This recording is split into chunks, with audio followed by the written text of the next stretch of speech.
ওকে করছেন, কারণ আমরা হচ্ছে ভালোটা শিখতে পারি না, যে আমরা ওইটা বাদ দিয়ে ভালো কিছু শিখবো, আমরা কিন্তু সেইটা পারি না। কারণ আমাদের একজন আমি ফিমেল হিসেবে আমি মনে করি যে আমাদের চিন্তাটা একটা গণ্ডির মধ্যে থাকে, ওইখান থেকে আমাদের বের হয়ে আসতে হবে। কারণ আমরা যতই করি, একটা ছোট্ট জিনিস, একটা সামান্য কারোর সাথে যদি একটা ভুল বোঝে হয়, ওইটা কিন্তু আমাদের মনের মধ্যে গেঁথে যায়। এটা আমাদের ওভারকাম করতে খুব কম সংখ্যক মানুষই পারে, যে এই সমস্যাটা করতে ভুলে যে নতুন ভাবে শুরু করতে।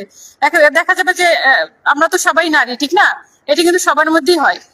এখানে এখন কি করণীয় আছে, এই সমস্যাটা সমস্যা না মনে করে এটাকে ডোন্ট কেয়ার করে সামনের দিকে আগাই যেতে হবে।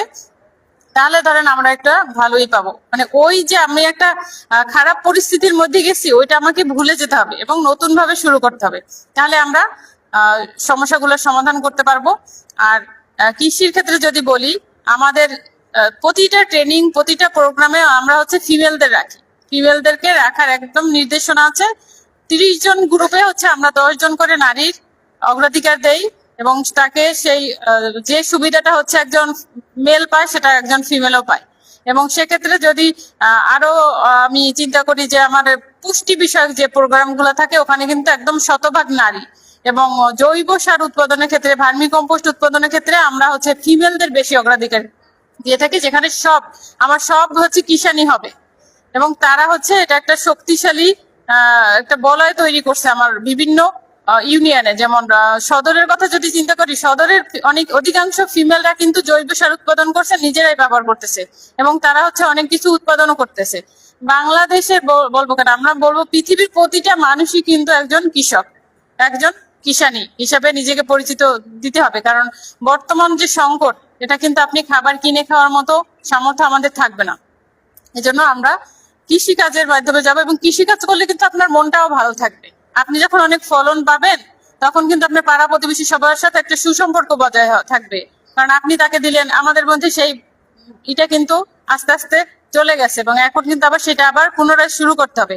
যে সবাই একসাথে যদি আমরা কাজ করি, আপনি একটা চাষ করলেন, পাশের বাড়িতে আর একটা অন্যরকম একটা চাষ করলো, তাহলে আমরা কিন্তু নেয়া থেয়ার মাধ্যমে আমাদের মধ্যে কিন্তু একটা ভালো বন্ডেজ তৈরি হবে।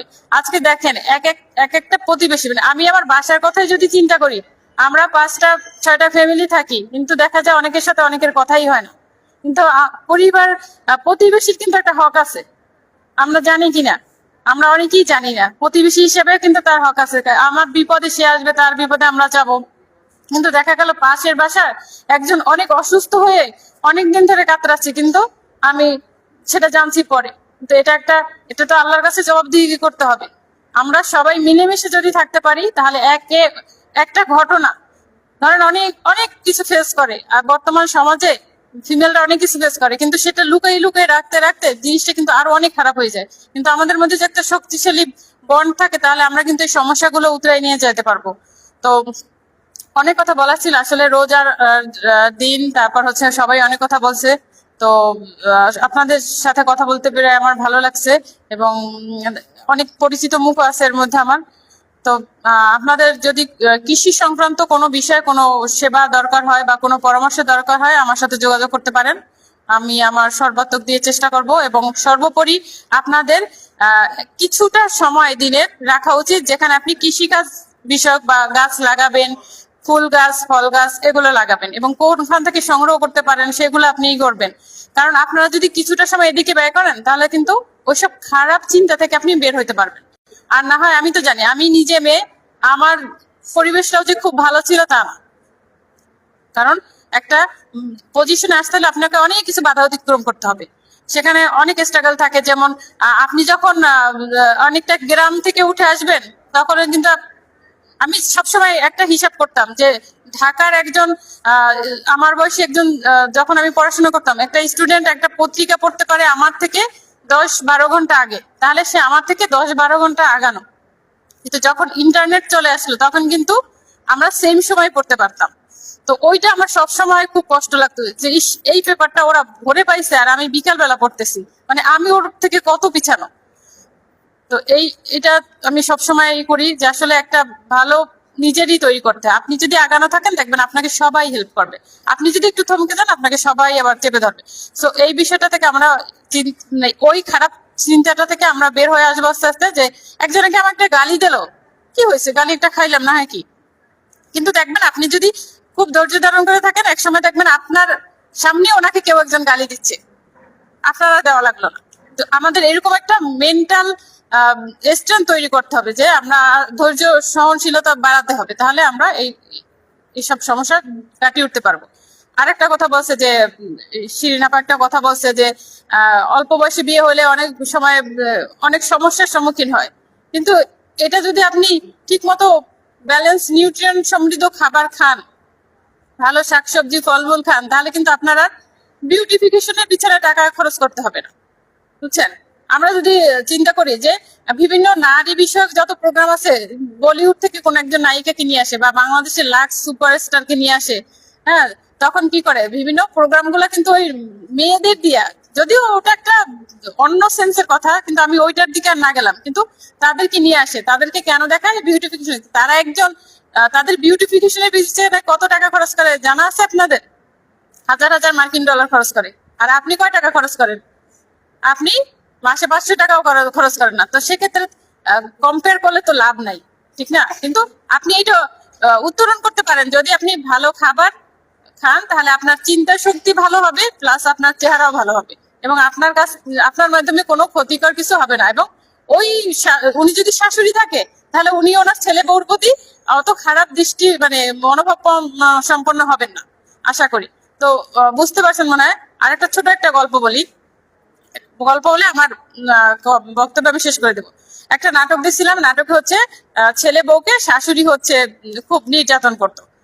তো ছেলে বউর হচ্ছে বাবা আসছে, মানে বেয়াই আসছে, তার শাশুড়ির বেয়াই আসছে, মানে মেয়ে ছেলে বউর বাবা আসছে বেড়াতে মেয়ের বাড়িতে, মেয়ের শ্বশুর বাড়িতে। তখন আসতে পারে শাশুড়ি খুব করতেছে, তো স্বাভাবিক, যখন বাবা আসছে মেয়ে চাচ্ছে মাছের মাথাটা বাবাকে দেখ আজকে, তো দিয়েও দিছে। কিন্তু শাশুড়ি কি করছে, ওটা ছিনিয়ে নিয়ে গেছে, যে না, মাথা খেতে পারবে না।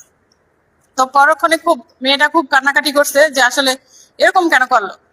তখন খুব এটা নিয়ে তো খুব হলো, যে খুব কষ্ট পাইছে। তারপরে পরবর্তীতে জানতে জানতে জানা গেল যে ওনার শাশুড়ি ওনার সাথে ওইরকম করছে, তার বাবা যখন আসছে তখন সে ওইরকম অনেক কষ্ট পাইছে তার কাছ থেকে, এবং সে সেটা ভুলতে পারে না, সে এখন ওইটা করতেছে।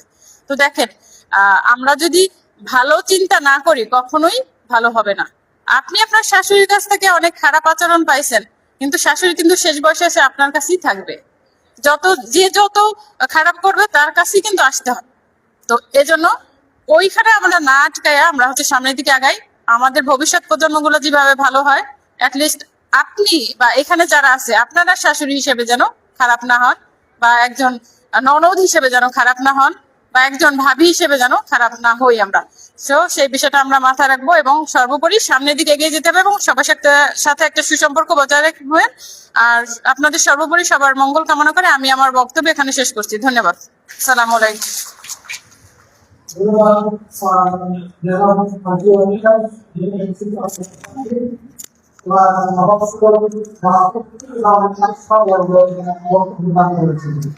একদম অনুষ্ঠান শেষ করে আমরা আসলে আমরা দীর্ঘদিন ধরে আমরা যেতে চাই আজকে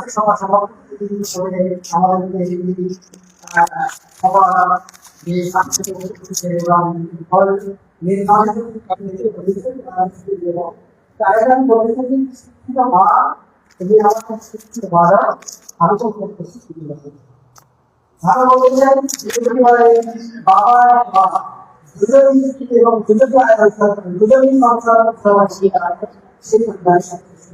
সেই পরিবারের সামনে আমাদের নারী পুরুষ কেউ কারো মানে